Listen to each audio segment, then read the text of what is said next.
नमस्कार, मैं अशोक विश्वकर्मा हिंदी परख में आपका स्वागत है। आज की क्लास में केवल छंद से संबंधित 40+ महत्वपूर्ण MCQ का अभ्यास कराया जाएगा। छंद, रस और अलंकार या जेएसएससी हिंदी पेपर 2 के अन्य टॉपिक का रिवीजन प्लेलिस्ट से कर सकते हैं। जेएसएससी के द्वारा लिए गए सहायक आचार्य परीक्षा में छंद, रस, अलंकार से ढेर सारे सवाल पूछे गए हैं, इसलिए इस टॉपिक का भी बढ़िया से अभ्यास करने की ज़रूरत है। छंद को बेहतरीन तरीके से समझने के लिए आई बटन पर क्लिक कर इस वीडियो को देख सकते हैं। पहला प्रश्न है, निम्नलिखित में से किस छंद को जयकारी छंद कहा जाता है? जयकारी छंद चौपाई को कहा जाता है।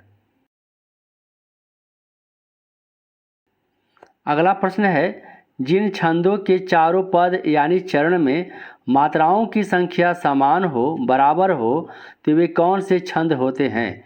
सही उत्तर है सममात्रिक छंद होता है। इसका उदाहरण है चौपाई। चौपाई के चारों चरण जो होते हैं उसमें 16 मात्राएं होती है, इसलिए इसको कहा जाता है सममात्रिक छंद कहा जाता है चौपाई को। इन छंदों में पहले, तीसरे तथा दूसरे, चौथे चरणों में समानता हो, उन्हें कौन सा छंद कहते हैं? सही उत्तर है अर्धसम छंद कहा जाता है। इसका उदाहरण है दोहा। दोहा के पहला और तीसरा चरण में मात्राओं की संख्या 13 होती है। दूसरा और चौथा जो चरण है उसमें मात्राओं की संख्या 11 होती है, इसलिए इसको कहा जाता है अर्धसम मात्रिक छंद कहा जाता है। छंदों में चारों पद आपस में नहीं मिलते हैं, वे कौन से छंद होते हैं? सही उत्तर है विषम छंद होते हैं। बरवे है, बरवे छंद का लक्षण क्या है? बरवे छंद मात्रिक छंद है और इसमें इसका लक्षण है 19 मात्राएं होती हैं। 12 और 7 मात्रा पर यति होता है, ठहराव होता है, विराम होता है। जय हनुमान ज्ञान गुण सागर, जय कपीस तिहुँ लोक उजागर, रामदूत अतुलित बलधामा, अंजनी पुत्र पवन सुत नामा। इसमें कौन सा छंद है? सही उत्तर है चौपाई छंद है। चौपाई के चारों चरणों में 16 मात्राएं होती हैं। अगला प्रश्न है, वाक्यम रसात्मकम काव्यम किसका कथन है? रस काव्य की आत्मा है, यानी रस युक्त वाक्य ही काव्य की आत्मा है, यह कथन विश्वनाथ का है। ध्वनि संप्रदाय के प्रवर्तक कौन हैं? ध्वनि संप्रदाय के प्रवर्तक अभिनव गुप्त हैं। कितने अक्षर के समूह को गण कहा जाता है? सही उत्तर है 3 अक्षर के समूह को गण कहा जाता है। अगला प्रश्न है, हिंदी कविता में स्वच्छंद छंद रचना का सूत्रपात किसने किया था? सही उत्तर है सूर्यकांत त्रिपाठी निराला। निराला ने स्वच्छंद छंद रचना का सूत्रपात किया था। निम्नलिखित में से मात्रिक छंद कौन सा है? उत्तर है दोहा। दोहा मात्रिक छंद है। सवैया और इंद्रवज्रा यह वर्णिक छंद है। प्रश्न है, हरिगीतिका के प्रत्येक चरण में कितनी मात्राएं होती हैं? हरिगीतिका मात्रिक छंद है और इसके प्रत्येक चरण में 28 मात्राएं होती है और 16 और 12 मात्राओं पर यति होता है, ठहराव होता है। रोला में 24 मात्राएं होती हैं और कवित में 31 मात्राएं होती हैं। अगला प्रश्न है, कहती हुई यों उतरा के नेत्र जल से भर गए, हिम के कणों से पूर्ण मानो हो गए पंकज नए। इस पंक्ति में कौन सा छंद है? सही उत्तर है हरिगीतिका छंद है। हरिगीतिका छंद में प्रत्येक चरण में 28 मात्राएं होती है और 16 और 12 पर यति होता है। रोला के प्रत्येक चरण में कितनी मात्राएं होती हैं? रोला के प्रत्येक चरण में 24 मात्राएं होती हैं। रोला मात्रिक छंद है। किस छंद के प्रत्येक चरण में 11 वर्ण होते हैं? उत्तर है इंद्रवज्रा। वसंत, तिलका, मालिनी, इंद्रवज्रा ये सारे वर्णिक छंद हैं। अगला प्रश्न है, किस छंद के प्रत्येक चरण में 31 वर्ण और 16-15 वर्णों पर यति होती है, विराम होता है। सही उत्तर है मनहर कवित। मनहर कवित के प्रत्येक चरण में 31 वर्ण होते हैं और 16-15 वर्णों पर यति होता है, विराम होता है। सवैया, मनहर कवित, वसंत तिलका, इंद्रवज्रा ये सारे वर्णिक छंद हैं, वर्णिक छंद हैं। और चौपाई, दोहा, रोला, सोरठा ये सारे मात्रिक छंद हैं। मनहर कवित को मनहरण कवित कहा जाता है। मनहरण कवित कहा जाता है और इसे दंडक वृत्त भी कहा जाता है। दंडक वृत्त कहा जाता है मनहर कवित को। अगला प्रश्न है, मैं निज आलिंद में खड़ी थी सखी एक रात, रिम झिम बूंदे पड़ती थी, घटा छाई थी, गमक रहा था केतकी का गंध चारों ओर, झिल्ली झंकार यही मेरे मन भाई थी। इस काव्य पंक्ति में कौन सा छंद है? इस काव्य पंक्ति में मनहर कवित छंद है। मनहर कवित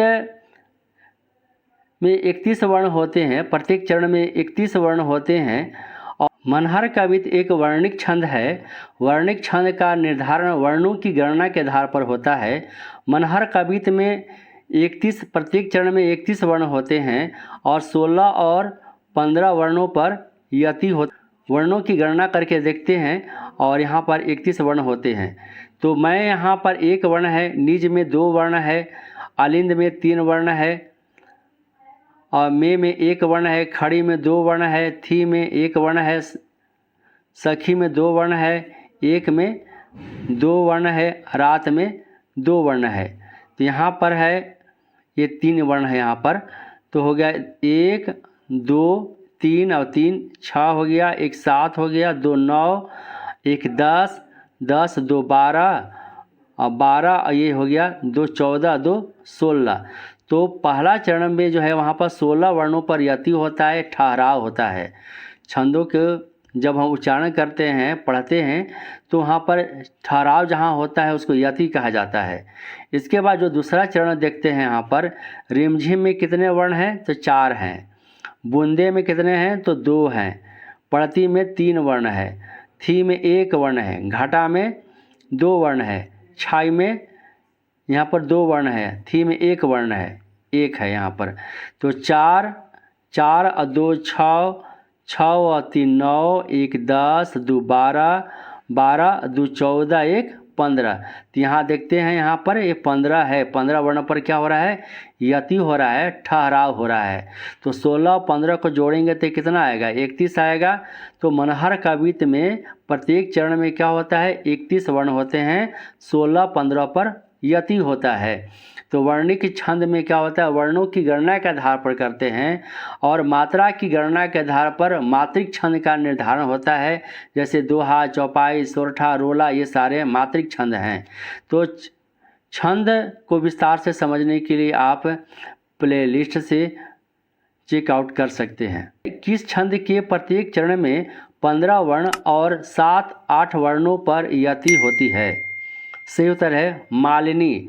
मालिनी एक मात्रिक छंद, मालिनी एक वर्णिक छंद है और वहाँ पर प्रत्येक चरण में 15 वर्ण होते हैं और 7 और 8 वर्णों पर यति होता है। तो वसंत, तिलका, मालिनी, इंद्रवज्रा ये सारे क्या है? ये वर्णिक छंद के उदाहरण हैं।